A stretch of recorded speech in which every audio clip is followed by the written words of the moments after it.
अगर आप भी लेना चाहते हैं देश दुनिया की तमाम जानकारी तो आज ही सब्सक्राइब करें हमारे चैनल को। साथ ही नीचे दिए बेल आइकन को जरूर दबाएं ताकि हर अपडेट आप तक पहुंच सके। नमस्कार, प्रभाव साक्षी न्यूज नेटवर्क के खास कार्यक्रम विश्व खबरों में आप सभी का स्वागत है। यूनाइटेड स्टेट्स ऑफ अमेरिका, लेकिन अब सवाल यह है कि क्या अमेरिका यूनाइटेड रह गया है? क्या उसके स्टेट्स इस समय यूनाइटेड हैं?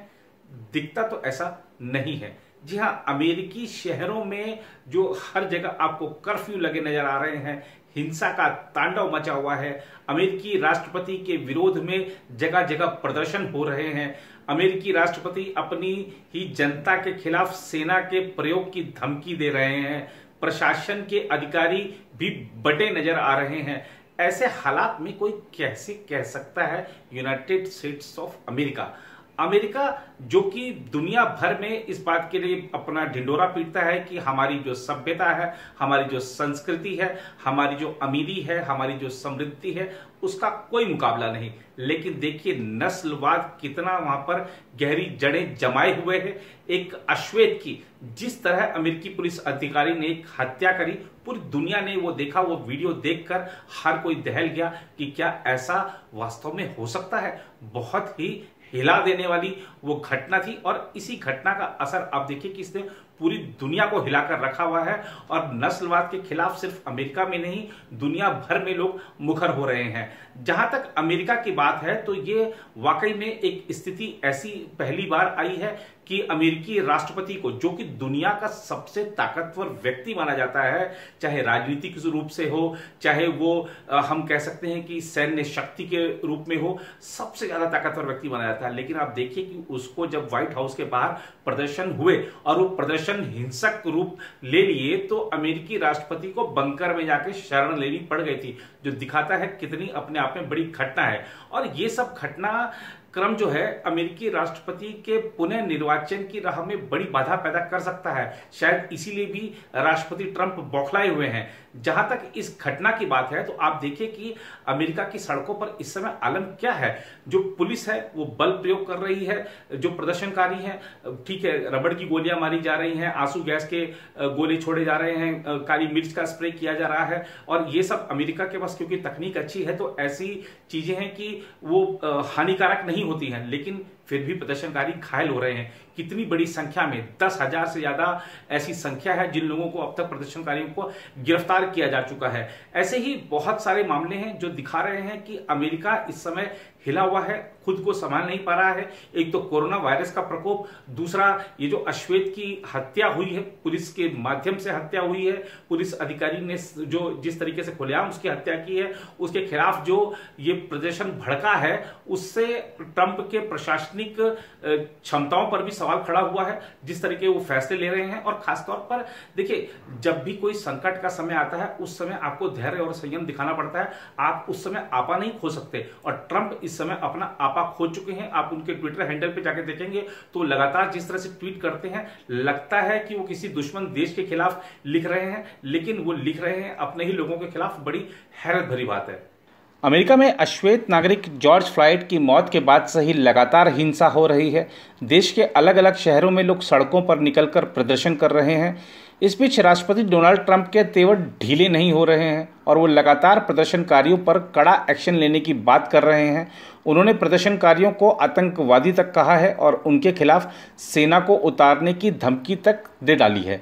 लेकिन राष्ट्रपति के सेना उतारने के बयान का खुद रक्षा मंत्री मार्क एस्पर ने विरोध कर दिया है। एस्पर ने देश में सड़कों पर प्रदर्शनों को दबाने के लिए सेना का पूरी तरह इस्तेमाल करने की ट्रंप की चेतावनियों से दूरी बना ली है।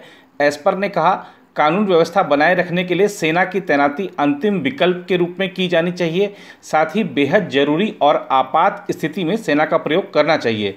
राष्ट्रपति ने संकेत दिया था कि अगर राज्य के गवर्नर हिंसा नहीं रोक सके तो वह सभी उपलब्ध सैन्य बलों का इस्तेमाल करेंगे। हालांकि एस्पर ने पेंटागन के उस फैसले को बदल दिया कि वाशिंगटन इलाके से ड्यूटी पर तैनात सैनिकों को घर भेजा जाएगा।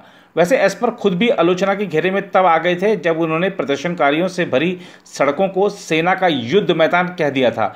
एस्पर पर सेना को राजनीति से दूर रखने में विफल रहने का आरोप लगाया जा रहा है। आलोचकों ने उन पर अमेरिकियों के साथ दुश्मनों की तरह व्यवहार करके इस संकट का सैन्यीकरण करने का आरोप भी लगाया था। उधर अमेरिका के पूर्व रक्षा मंत्री जिम मैटिस ने राष्ट्रपति डोनाल्ड ट्रंप की तुलना नाजी से की है और उन्हें देश को बांटने वाला अमेरिका का पहला राष्ट्रपति करार दिया है। मैटिस ने प्रदर्शनों को दबाने के लिए सैन्य बल का इस्तेमाल करने के लिए राष्ट्रपति ट्रंप की आलोचना की। उन्होंने कहा कि ट्रंप सेना और नागरिक समाज के बीच गलत ढंग से संघर्ष पैदा कर रहे हैं। मैटिस ने कहा कि उन्होंने कभी सपने में भी नहीं सोचा था कि अपने साथी नागरिकों के संवैधानिक अधिकारों का उल्लंघन करने के लिए किसी भी परिस्थिति में सेना को बुलाया जाएगा। उन्होंने कहा, डोनाल्ड ट्रंप मेरे जीवन में पहले राष्ट्रपति हैं जो अमेरिकी लोगों को एकजुट करने की कोशिश नहीं करते, यहाँ तक कि कोशिश का दिखावा भी नहीं करते, वह बांटने की कोशिश करते हैं। उधर मैटिस के बयान पर ट्रंप ने जवाब देते हुए उन्हें अहंकारी जनरल जैसा बताया। पूर्व अमेरिकी राष्ट्रपति बराक ओबामा ने भी देश में हिंसा और नस्लवाद के खिलाफ प्रदर्शन कर रहे युवा प्रदर्शनकारियों को बदलाव के लिए व्यवहारिक समाधान के माध्यम से प्रोत्साहित करते हुए कहा, आपके पास चीज़ों को बेहतर बनाने की शक्ति है। ओबामा ने जॉर्ज फ्लॉयड की मौत के विरोध में हिंसा की निंदा की और प्रदर्शनकारियों से अपनी समस्याओं के राजनीतिक समाधान का आह्वान किया। उधर पुलिस की हिरासत में जॉर्ज फ्लॉयड की मौत के बाद फ्लॉयड का नाम दुनिया के कोने कोने में पहुंच चुका है। पिछले सप्ताह मिनियापोलिस पुलिस की हिरासत में हुई फ्लॉयड की मौत के बाद केन्या के नैरोबी से लेकर सीरिया के इदलिब तक की दीवारों पर फ्लॉयड का चेहरा पेंट किया गया है। उनका नाम फुटबॉल खिलाड़ियों की शर्ट से लेकर लंदन, केप टाउन, तेल अवीव और सिडनी के लोगों की जुबान पर है। इस प्रकार का समर्थन और आक्रोश अमेरिका की शक्ति और उसके विस्तार को परिलक्षित करता है, जिसकी सबसे बुरी और सबसे अच्छी चीज़ें दुनिया का ध्यान आकर्षित करती हैं। इससे यह भी पता चलता है कि समाज में गहरे पैठ बना चुका नस्लवाद केवल अमेरिका तक सीमित नहीं है। अमेरिकी प्रदर्शनकारियों के साथ एकजुटता प्रदर्शित करने के वास्ते पेरिस में आयोजित प्रदर्शन में हिस्सा लेने वाले जेवियर दिनतिमिल ने कहा, यह अमेरिका में हुआ लेकिन यह फ्रांस में भी होता है, यह हर जगह होता है। पेरिस के प्रदर्शनकारियों ने हम सभी जॉर्ज फ्लॉयड हैं का उद्घोष किया था और साथ में 24 वर्षीय अदमा ट्रोरे का नाम भी लिया था, जिसकी 2016 में पुलिस हिरासत में मौत हो गई थी। अधिकारी अभी भी उन परिस्थितियों की जांच में लगे हैं जिनमें ट्रोरे की मौत हुई थी। दुनिया भर के लोग अमेरिकी कहानियों को टेलीविज़न और सिनेमा के पर्दे पर देखते हैं और समानता तथा स्वतंत्रता के सिद्धांतों पर स्थापित लेकिन नस्लवाद और गुलामी की व्यवस्था की ऐतिहासिक पृष्ठभूमि वाले देश के प्रति आकर्षित होते हैं। बाहर से देखने पर अमेरिकी हिंसा और नस्ली भेदभाव विशिष्ट अमेरिकी संस्कृति का हिस्सा नजर आता है, लेकिन इस बार ऐसा नहीं है, क्योंकि जब दुनिया ने एक श्वेत पुलिसकर्मी के घुटनों के नीचे फ्लॉयड को अपनी एक एक सांस के लिए लड़ते हुए देखा, तब उन्हें यह अपने शहरों और नगरों में होते अन्याय जैसा ही नजर आया। वैसे जहाँ तक अमेरिका में नस्लवाद की बात है तो यह 60 सालों से बदस्तूर जारी है। अमेरिका के शहरों में अक्सर देखने में आता है कि पुलिस वहाँ अश्वेत पुरुषों को तमाम तरह के बहानों से रोकती है, उनको जबरन पूछताछ के लिए पुलिस स्टेशन ले जाया जाता है और प्रताड़ित किया जाता है। उसके बाद प्रताड़ित होने वाले और उसके साथियों का गुस्सा फूटता है, वो यहाँ शहरों की सड़कों पर दिखाई पड़ जाता है।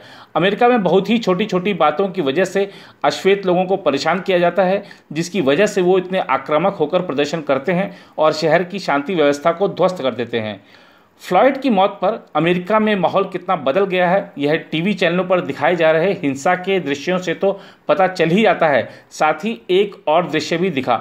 जॉर्ज फ्लॉयड के अंतिम संस्कार के लिए गुरुवार को उसके सुनहरी ताबूत के सामने नामचीन हस्तियां, संगीतज्ञ और नेता एकत्र हुए। इस दौरान जहां लोगों की आंखें नम थी, वहीं इस बात की खुशी थी कि यह बदलाव लाने का एक मौका है। पुलिस हिरासत में फ्लॉयड की मौत से पूरे विश्व में आक्रोश है और बड़े पैमाने पर प्रदर्शन हो रहे हैं।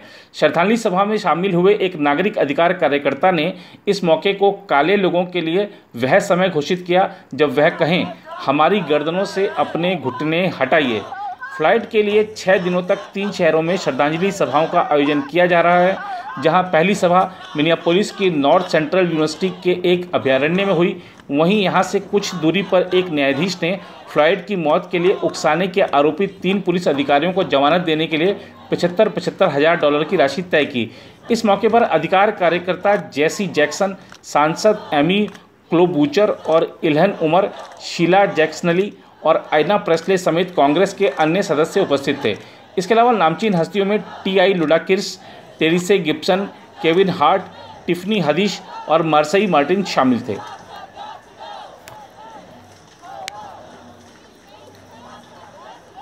इस साल नवंबर में अमेरिका में राष्ट्रपति पद के चुनाव होने हैं।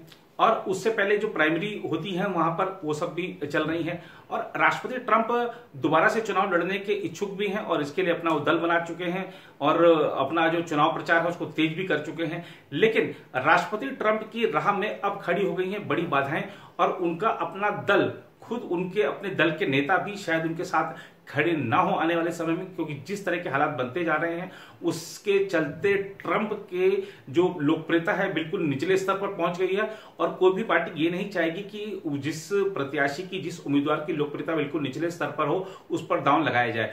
तो राष्ट्रपति चुनाव में क्या होगा ये तो अभी दूर की बात है, लेकिन क्या ट्रंप अपनी पार्टी के तरफ से राष्ट्रपति पद के उम्मीदवार भी बन पाएंगे इन हालातों को देखते हुए, ये भी एक बड़ा सवाल होगा।